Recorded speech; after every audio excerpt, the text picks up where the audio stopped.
Heart posture of humility. Your own may be that you don't need a boyfriend until you are in 400 level, and you may not know that part of that requirement in keeping what we have to be able to look at in keeping to how the devil manipulates us. One of the ways that God himself rule over us and the devil is through our soul.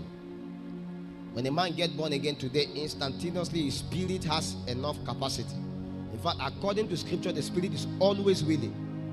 Your problem is not even your spirit. Your problem is your soul and your flesh. And the flesh in itself derives strength from the energy of the soul. Is that okay? What you call your flesh now has no power if your soul is not in you. And that is why when a man dies, suddenly the soul, when a man dies, the soul leaves and the flesh loses its power. So what makes your soul, what makes your flesh strong is because your soul is corrupted. So people have told me every time they want to pray so that their flesh will die. One of our beloved sang a song, "My flesh must die." Have you enjoyed it? If my flesh must die. After a while that realized that the flesh doesn't die. You need to mortify it. You need to put it under control. God has put it as an infirmity that you always need him to put it under control. If your flesh dies, you become super spiritual. You cannot be supernatural. The natural tendency of the infirmity of mankind is sustained in the flesh.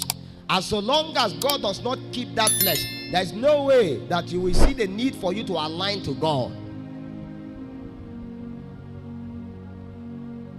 You mortify it.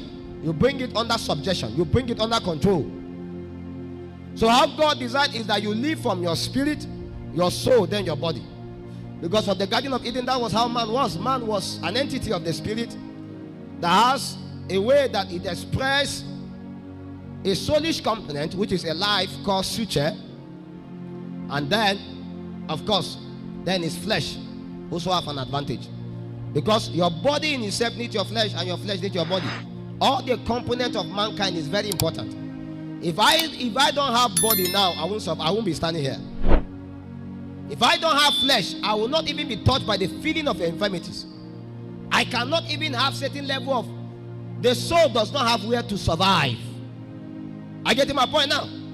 So the challenge is the knowledge that is informed in the soul that determines the exploration of the flesh. Jesus had flesh. In fact, when Jesus Christ resurrected,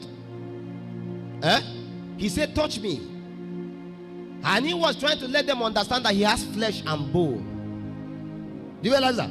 When Jesus Christ came back, I know you will say it's a spirit, but the Bible reckons that he has flesh and bones. So Jesus Christ came back, he was full of flesh and bones. So when they touched him, they touched flesh. Although he was able to pass through the wall, but there was still flesh sustained in his members.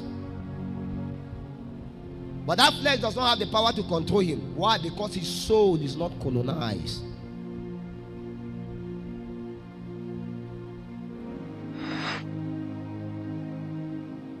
So the challenge of man is his soul, is nothing.